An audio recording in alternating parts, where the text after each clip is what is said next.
talking about closing down, closing classrooms, laying off teachers, cutting pay, all these things that are going to reduce the number of slots available, and parents are going to suffer. Many parents in the tri-state could be forced to find another child care provider if something isn't done to replace emergency funding that's about to disappear.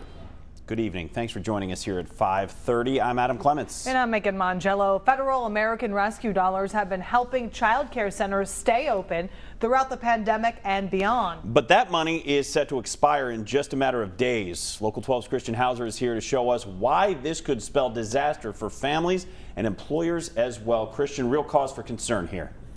Yeah, it certainly is, and I think that what you heard at the top of the show really emphasizes kind of the real issue here, and it is without that federal funding, many child care providers will have to dramatically increase what they charge families to make ends meet, and unless something is done, hundreds, even thousands of providers may be forced to close their doors.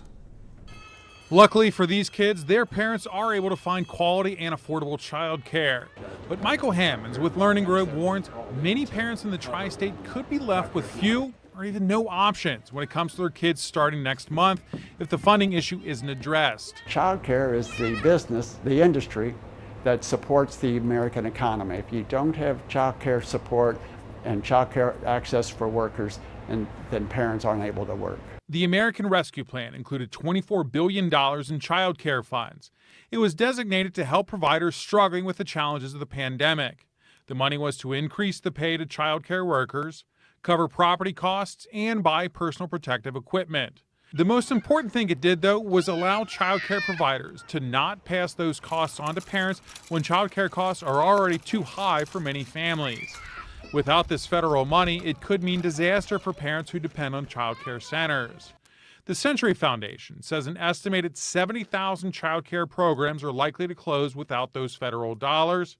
The report goes on to say that could mean more than 3 million kids nationwide do not have access to affordable child care.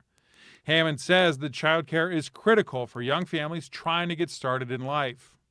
If you struggle because you have lack of child care and you go into work late or you have to leave early, you don't even show up at all because of undependable child care arrangements, that's going to affect your ability to get ahead in life.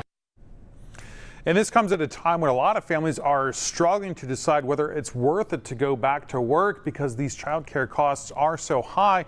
And for many, it's coming close to barely breaking even on the difference there. Now, Hammond says that we are going to start seeing the effects of this lack of funding within a few weeks if nothing is done.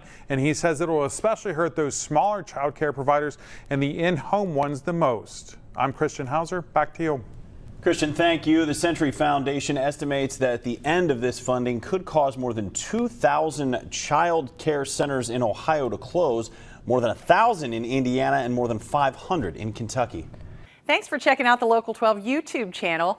Click the links and tap subscribe to get notified anytime we post.